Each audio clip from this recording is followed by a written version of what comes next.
Lorsque nous sommes en train de parler des vipères, ils sont nombreux dans l'Église. C'est ce que nous sommes en train de typifier comme étant des vendeurs de pigeons. Ils sont là. Leur travail, c'est d'épater les gens dans les assemblées. Ils sont là. Ils veulent qu'on puisse le reconnaître comme étant des pères. Des pères. Mais en réalité, ils ne sont pas des pères. En réalité, ils ne sont pas connus même de Dieu. C'est leur mouvement. Ce qu'on fut aussi les cas lorsque le Christ était venu, la première venue. Il avait constaté qu'il y avait de telles personnes au sein de l'Assemblée, au sein, n'est-ce pas, de la maison du Père éternel. Le travail, c'était d'épater les gens. Et ils peuvent, n'est-ce pas, faire écrouler les gens par terre. Les gens peuvent croire que non, ce sont les démons, ce sont les esprits impies qui sont en train de sortir. En fait, ce n'est pas ça, c'est uniquement des spectacles pour faire nourrir aux gens que ce qu'ils sont en train de faire, effectivement, Dieu est à l'œuvre. Mais en réalité, ce n'est pas le cas, parce que nous voyons beaucoup de jeunes gens qui se sont, n'est-ce pas, autoprogrammés en tant que des serviteurs de Dieu. Ils sont pratiquement conduits par ces races ici de vipères, et ils les amènent, ces gens-là, pratiquement dans le monde des ténèbres. Parce que les gens suivent la foule, et lorsqu'on est en train de parler de ces faux magiciens ici, faux prophètes et le masque, il traînait la foule. On dit qu'il étonnait les plus petits jusqu'aux plus grands. Mais en réalité, il était un faux magicien. En réalité, il était un faux serviteur de Dieu. Mais leur travail, son travail, c'était seulement, n'est-ce pas, de transmettre les esprits impurs, n'est-ce pas, aux gens qui n'étaient pas éclairés, les gens qui étaient pratiquement des aveugles. Ils embrassaient ça.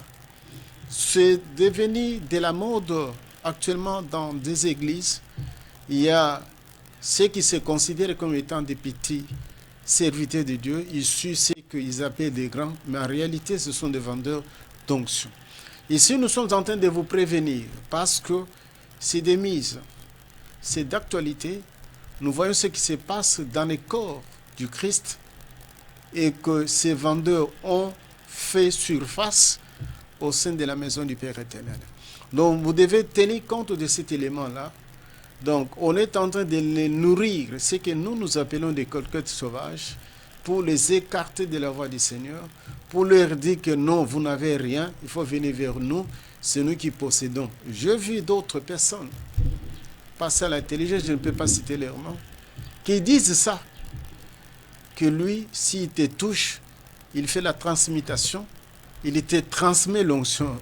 L'onction ne se transmet pas de cette manière-là.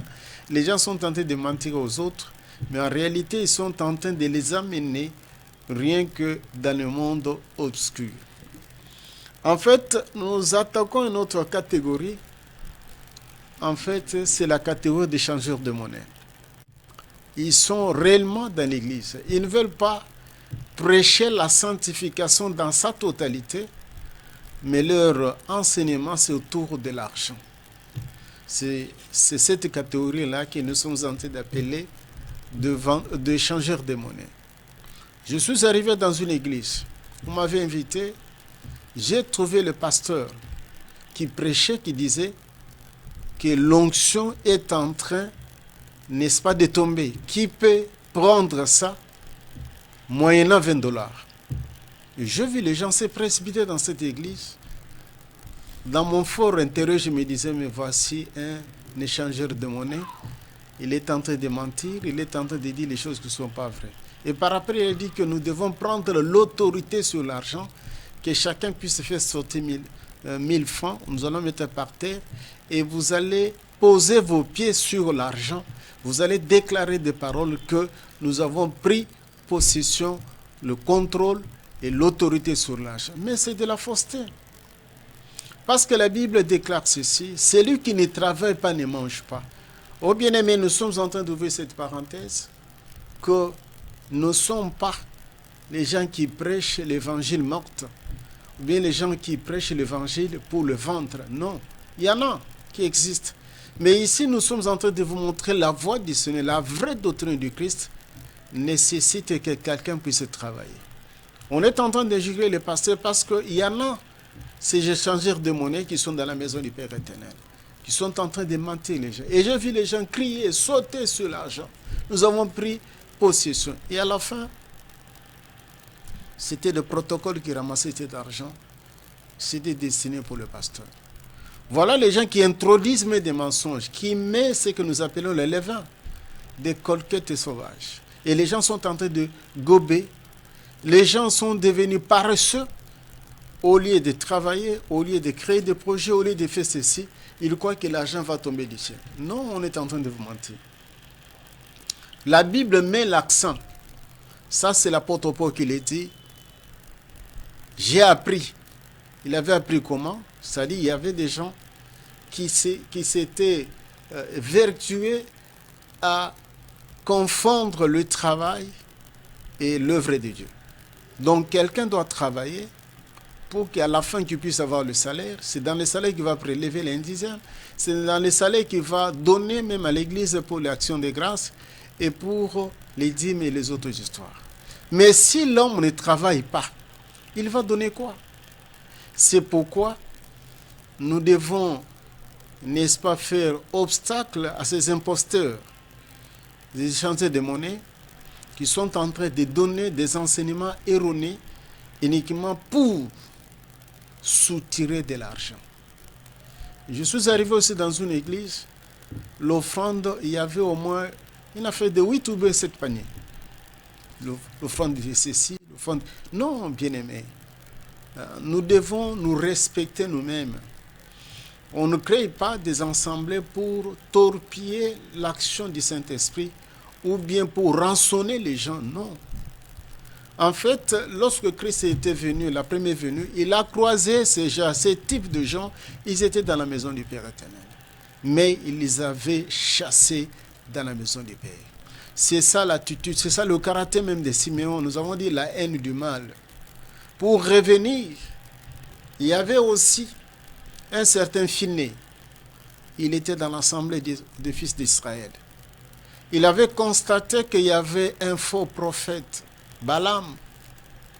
Lorsqu'on parle de la voix de Balaam, lorsqu'on parle de la doctrine de Balaam, c'est une doctrine où il y a le mélange. Balaam, il disait, ainsi dit le Seigneur. Il disait vrai, mais l'inspiration de Balaam, ce n'était pas Dieu.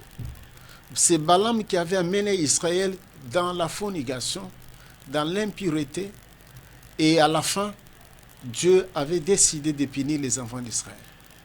Alors, le Phiné, il avait remarqué que s'il y a la plaie dans l'assemblée, c'est parce qu'il y a l'impureté.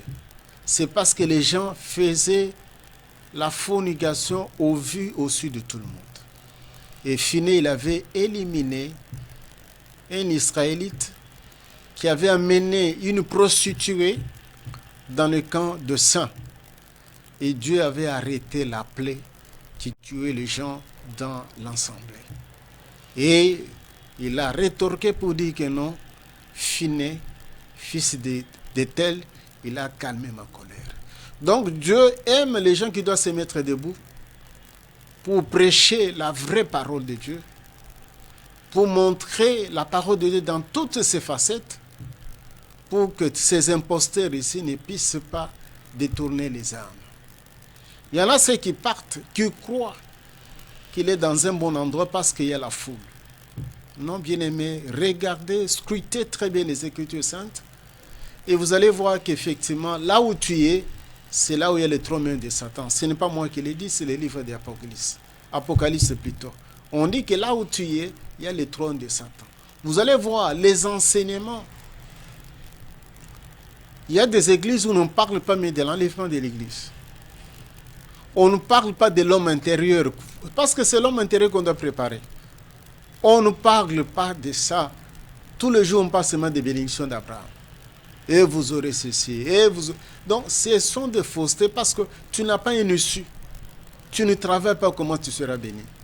Même notre Abraham, notre père dans la foi, la Bible nous dit qu'il avait des troupeaux. Ça veut dire qu'il travaillait, il était un berger. Il pouvait vendre des moutons, il pouvait vendre des brebis, il avait de l'argent. Donc il faut faire une activité et non se berner par les gens qui vous racontent n'importe quoi, qui sont en train de vous soutirer même de l'argent avec des messages erronés. Avec des messages erronés. Donc nous devons chasser, nous devons avoir du mal, la haine du mal envers des imposteurs qui sont dans la maison du Père éternel. Ici, nous pouvons lire avec les bien-aimés. Nous sommes dans les livres de 1 Corinthiens. Je lis pour les bien-aimés. Nous sommes dans le livre 1 Corinthiens, chapitre 9. Je vais lire.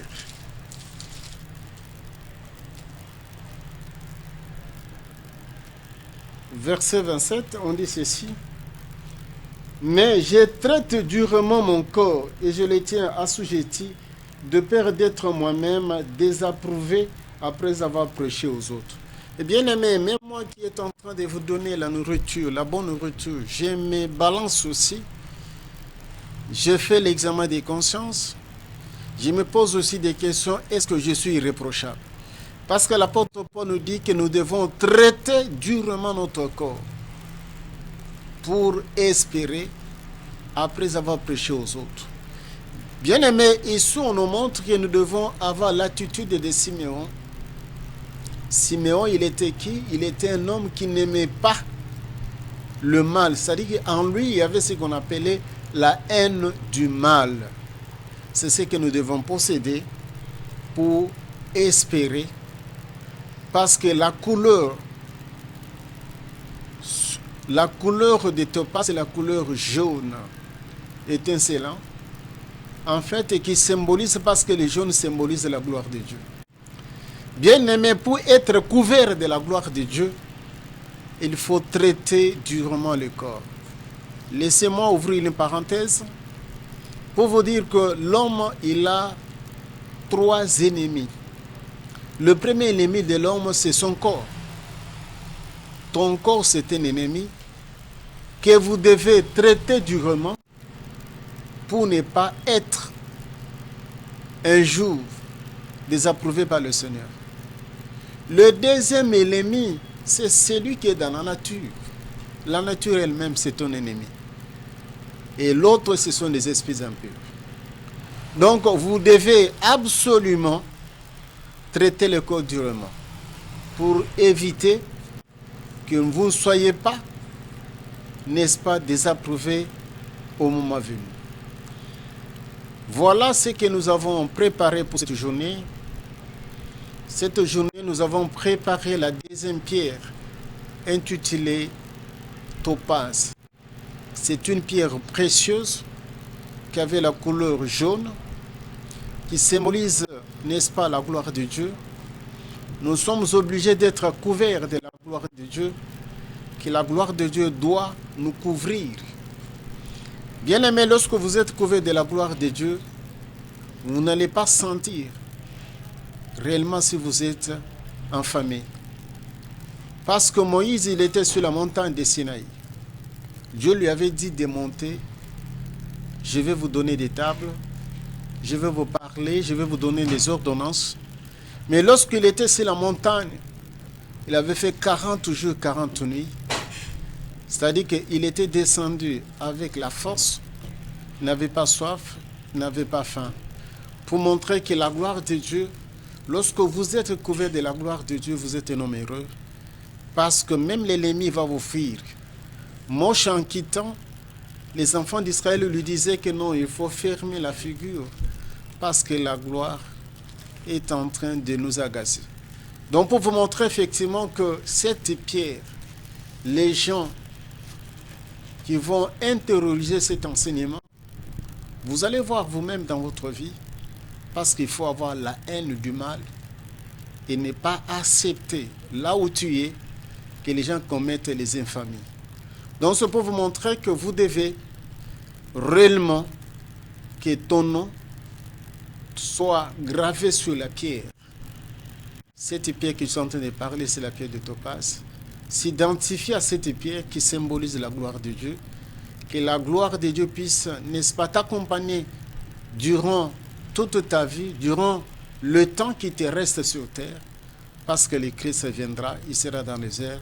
Il prendra que ceux qui les craignent, ceux qui ont réellement la haine du mal dans leur cœur.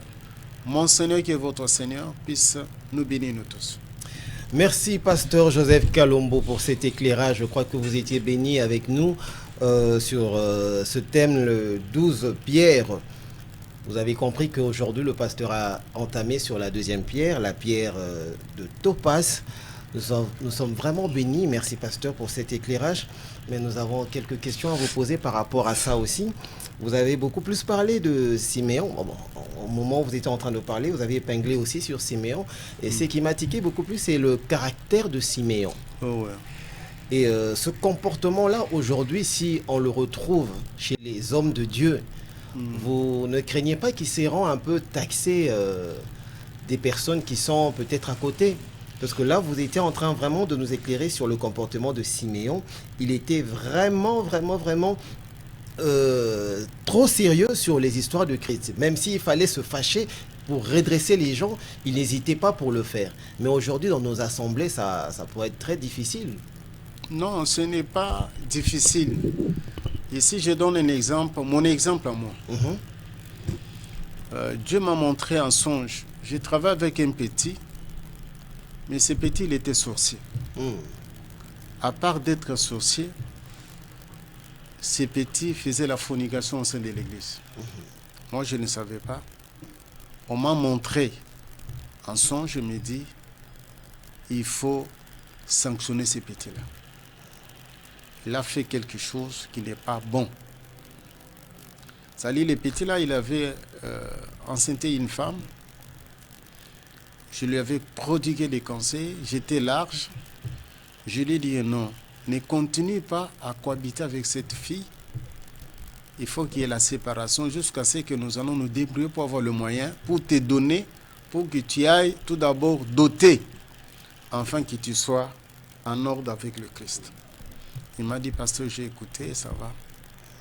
Or, en entre-temps, il avait encore enceinté une autre femme.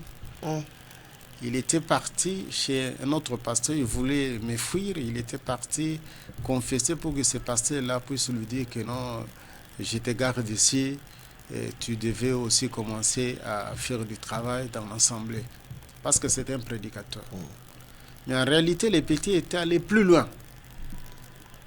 Ils prenaient même des petites filles là qu'on appelait des Oudjana dans des cimetières et tout ça, des choses impossibles. Mais moi, je ne savais pas. En songe, je m'a dit, il a commis, voilà ce qu'il a fait. N'hésite pas. Il faut les sanctionner. Alors, je l'ai appelé, j'ai dit, voilà ce qu'on m'a dit par le Seigneur. Qu'est-ce que tu as fait ces derniers temps? Il ne voulait pas me dire. Mais en réalité, il voyait qu'il était dans l'impossibilité de supporter la grossesse. Il était parti chez un fidèle, avoué, et demandait si ces fidèles-là allaient lui donner de l'argent pour acheter la laïette pour les enfants.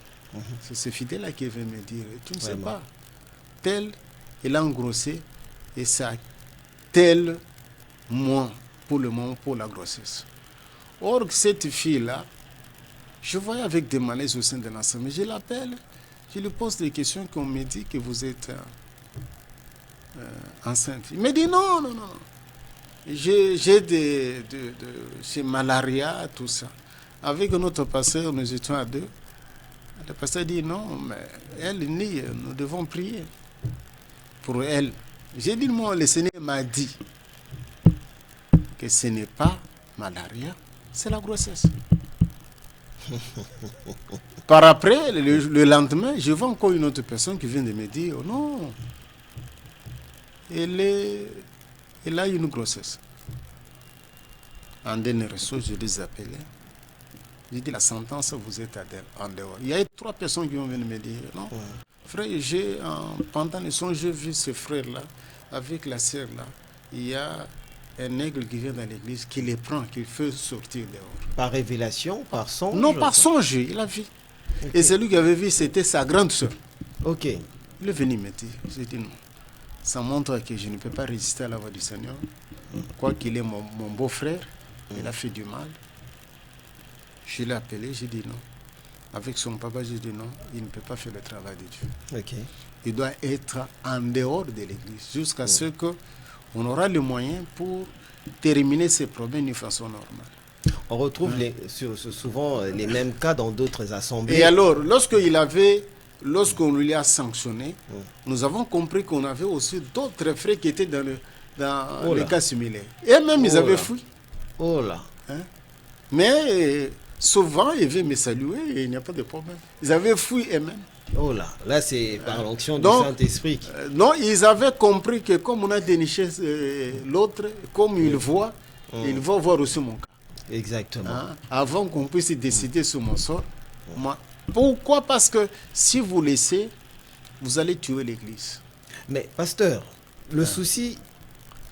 Ici, dans les assemblées, on retrouve des personnes similaires par rapport à votre histoire, mais souvent ce sont des personnes qui contribuent beaucoup plus dans les assemblées. Ils commettent des actions que le pasteur n'a pas le pouvoir ou l'autorité parce qu'ils savent que ces personnes-là contribuent dans l'église. C'est pour cela que j'ouvre encore une parenthèse. Moi, je peux dire que je suis un homme béni. Ah oui. Parce que je fais le travail de Dieu, mais je m'occupe aussi du travail de main. C'est comme l'apôtre Paul disait qu'il n'était pas chargé des personnes. Ça, c'est l'apôtre Paul. Il faisait des tentes, il vendait, et c'est lui qui contribuait même pour l'église. Exact. Donc, je peux dire que je suis dans ces cas-là. Je n'ai pas de compte à rendre à un fidèle s'il est dans l'impurité. Je dois le corriger. Lui dire que non, voilà ce que dit la parole de Dieu. Comme vous êtes dans ces cas ici, soit vous restez à la maison pour un temps, vous arrangez et vous revenez. Mais si c'est un serviteur de Dieu, carrément on lui dit que non, tu ne peux pas prêcher.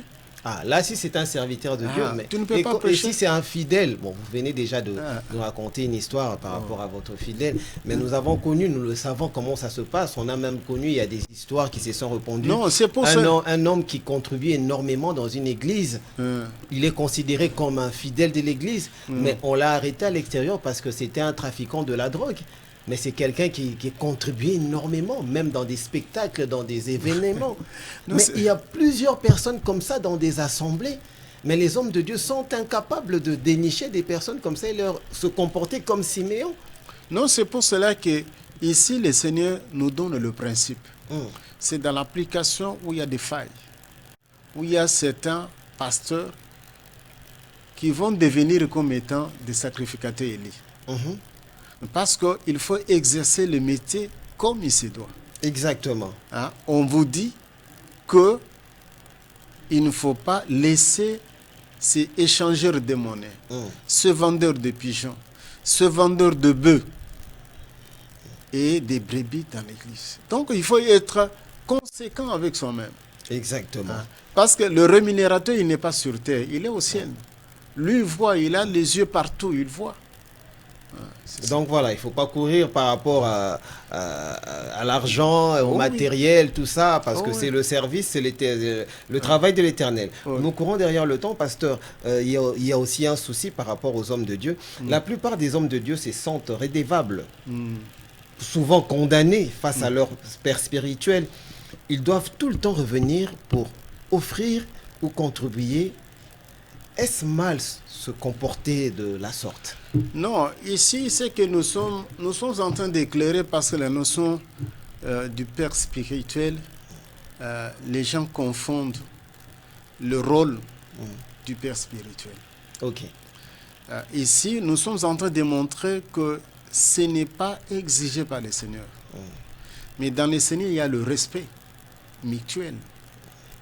Il y a le respect. Je sais que c'est mon aîné dans la foi, il m'a encadré, il m'a éclairé sur certaines histoires. J'ai aussi des gards envers lui. C'est pas qu'à chaque fois, avant d'avoir une décision, il faut toujours repartir ici, sous les pieds, aller voir le Père spirituel. Nous prenons la Bible. Nous prenons la Bible. C'est la Bible qui est le guide, qui est l'éclairage par excellence. Exactement. Si dans la Bible on n'a pas parlé, nous ne devons pas instaurer des doctrines contraires à la doctrine de Christ. Hein? Parce que Paul, il a implanté beaucoup d'églises. À Éphèse, dans la Grèce, il avait implanté partout. Il y avait des hommes qu'il avait laissés. Ce n'est pas dit que ces hommes-là devenaient, n'est-ce pas, ses esclaves. Pourquoi? Parce que lui, il est papa, parce qu'il a posé. C'est le travail de Dieu. Ce n'est pas un travail d'un homme. Mais néanmoins, nous devons avoir le respect mutuel. Je sais que c'est mon aîné. Je sais que par ses enseignements, j'ai profité. Je sais qu'il m'a éclairé comment il faut faire. Je dois le respecter. Lui aussi doit me le respect. Hein? Lui aussi doit me respecter. Ce n'est pas une liaison à vie. Non, ce n'est pas une liaison à vie, non. Ok. Parce que les gens confondent. Il y a ce qu'on appelle des donifiés, ceux qui ont des dons, et celui qui possède le ministère. Il est international, il n'est pas local. Okay. Aujourd'hui, le CNP me dit qu'aller en Asie, vous allez faire campagne. J'ai besoin de gagner les âmes là-bas. Vous allez refuser pour que je puisse partir. Mais le fait de travailler sous l'onction du Père spirituel, parce qu'il transmet, il vous a transmis son onction. Non, ici, c'est là où nous sommes en train de dire que c'est faux, la notion de transmission de l'onction. Lorsque quelqu'un, le Seigneur, les dompte des moyens spirituels, il confirme qu'il est serviteur. Ce n'est pas un homme de lui donner. C'est Dieu qui donne. Okay. Ici, j'ai pris l'exemple de l'apôtre Paul qui dit que j'étais parti 14 ans après, je suis rentré et j'ai exposé ce que le Seigneur m'avait donné.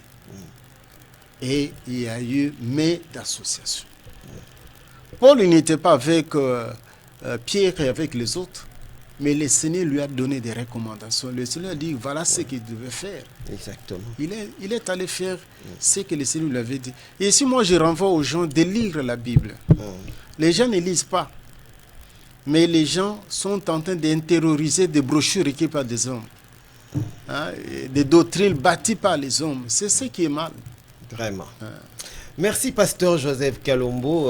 Nous sommes arrivés pratiquement à la fin de cette émission. Vous nous avez carrément éclairé et j'espère que tous ceux-là qui nous suivent, si vous avez des préoccupations, des questions, vous pouvez toujours joindre le pasteur Joseph Kalombo par le numéro que le pasteur va nous donner tout de suite là. Pasteur, le numéro? C'est 081 00 59 821.